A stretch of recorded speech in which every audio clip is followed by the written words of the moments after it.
ইফতারিতে এই নাস্তাটি যদি না থাকে ইফতারি তো একদমই জমজমাট মনে হয় না।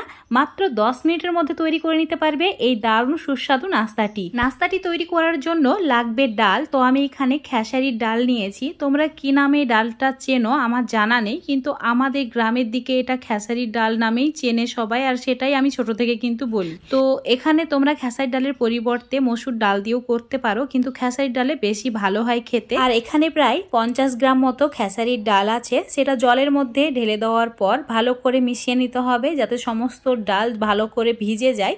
আর এইভাবে একটু সময় ভিজিয়ে রেখে দিচ্ছি, ততক্ষণে কিছু সবজি কেটে নিচ্ছি। তো এখানে আমি নিয়েছি পেঁয়াজ।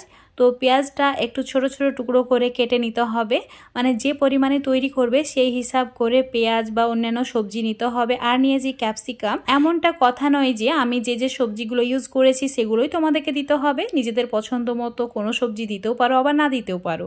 এখানে একটু সবজির পরিমাণটা বেশি হলে বেশি টেস্টি হয় খেতে। আমি কাঁচা লঙ্কাও কেটে নিয়েছি, তার সঙ্গে অল্প একটু ধনেপাতাও কেটে নিয়েছি। ধনেপাতা অ্যাড করলে অবশ্যই একদম ফ্রেশ দেখে অ্যাড করার চেষ্টা করবে, আর একটু বেশি পরিমাণেই দেবে। তো সমস্ত কিছু কেটে নেওয়া হয়ে গেছে। আমি এখানে অল্প একটু বিট, গাজর আর বিনসও কেটে নিয়েছি। তো আমি এখানে আমার পছন্দ মতো সবজি অ্যাড করেছি, তোমাদের হাতের কাছে যে সবজিগুলো থাকবে সেটা দিয়েই তৈরি করে নেবে। প্রায় 5-6 মিনিট এভাবে রেখে দিয়েছিলাম। ডাল অনেকটাই ফুলে গেছে, তো 2-3 বার জল পাল্টে ভালো করে ধুয়ে নেওয়ার পর একটা মিক্সার জারের মধ্যে নিয়ে নিচ্ছি।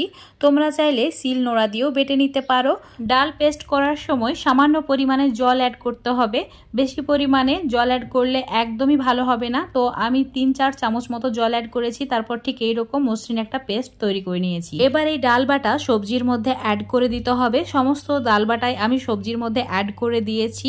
তারপর এর মধ্যে অ্যাড করে দিচ্ছি স্বাদ মতো নুন, আর দিয়েছি 1/2 চামচের একটু বেশি জিরে গুঁড়ো, 1/2 চামচ মতো ধনে গুঁড়ো, আর দিয়ে দিতে হবে সামান্য পরিমাণে গরম মশলা, সামান্য হলুদ গুঁড়ো আর লঙ্কা গুঁড়ো। যে যেমন ঝাল খেতে পছন্দ করো সেই হিসাবে লঙ্কা গুঁড়ো অ্যাড করবে। অল্প একটু চাট মশলা, তার সঙ্গে আদা রসুন বাটা, আর দিয়েছি 1 চামচ বেসন, 1 চামচ চালের গুঁড়ো। সমস্ত কিছু এবার ভালো করে মিশিয়ে নিতে হবে, একদম ভালোভাবে মেশাতে হবে। যদি এটা একদম জলজলে মনে হয়, মানে নরম মনে হয়, অল্প একটু চালের গুঁড়ো অ্যাড করতে পারো। ঠিক এইভাবে মিশ্রণটা নিয়ে গরম তেলের মধ্যে দিয়ে দিতে হবে। আগে থেকেই আমি তেল খুব ভালো করে গরম করে নিয়েছি, আর চুলোর আঁচটা মিডিয়ামে রেখে এইভাবে চ্যাপটা চ্যাপটা করে বড়াগুলোকে তেলের মধ্যে দিয়ে দিচ্ছি। বড়া ভাজার সময় অবশ্যই তেল খুব ভালো করে প্রথমে গরম করে নেবে, তারপর তেলের মধ্যে বড়াগুলোকে দেবে। দেখতে পাবে বড়াগুলো লালচে কালার হচ্ছে, তখন এইভাবে উল্টে পাল্টে লালচে করে ভেজে নিতে হবে, মানে একদম মুচমুচে করে ভেজে নিতে হবে।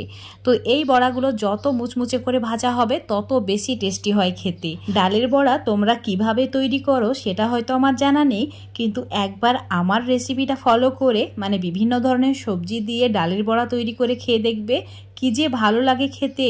যে কোনো সময়, শুধু ইফতারি নয়, চায়ের সঙ্গে স্ন্যাক্স হিসাবেও এটা যখন মন চাইবে তখন বানিয়ে খেতে পারবে। তো বড়াগুলো একদম লালচে করে ভেজে নিয়েছি, তারপর একটা প্লেটের মধ্যে তুলে রেখে দিলাম। একইভাবে বাকি বড়াগুলো ভেজে নিতে হবে। তো এইরকম একদম মিডিয়াম আঁচে লালচে করে সব বড়াগুলোকেই আমি ভেজে নিয়েছি। আশা করছি আজকের এই রেসিপিটা তোমাদের দেখে খুবই ভালো লেগেছে। ভালো লাগলে অবশ্যই লাইক, শেয়ার, কমেন্ট করে দেবে। ফেসবুক পেজ থেকে দেখলে পেজটাকে ফলো করে নেবে, ইউটিউব থেকে দেখলে অবশ্যই চ্যানেলটাকে সাবস্ক্রাইব করে রাখবে। এবার আমি তোমাদের একটা বড়া ভেঙে দেখিয়ে দিচ্ছি। দেখো ভেতরটা কত সুন্দরভাবে কুক হয়ে গেছে। প্রত্যেকটি বড়া এইরকম মুচমুচে আর খাস্তা হয়েছে, আর এটার স্বাদ কিন্তু অতুলনীয়, খুবই টেস্টি হয়। তো তোমরা অতিথি আপ্যায়নে বা যে কোনো সময় সন্ধ্যাবেলায় চায়ের স্ন্যাক্স হিসাবে মন চাইলেই বানিয়ে খেয়ে দেখবে, তারপর আমাকে কমেন্ট করে জানাবে। আশা করছি তোমাদের খুবই ভালো লাগবে, আর যে খাবে সেও প্রশংসা করবে। তো বন্ধুরা, আজ এই পর্যন্ত, আবারও দেখা হবে নতুন কোনো রেসিপি নিয়ে।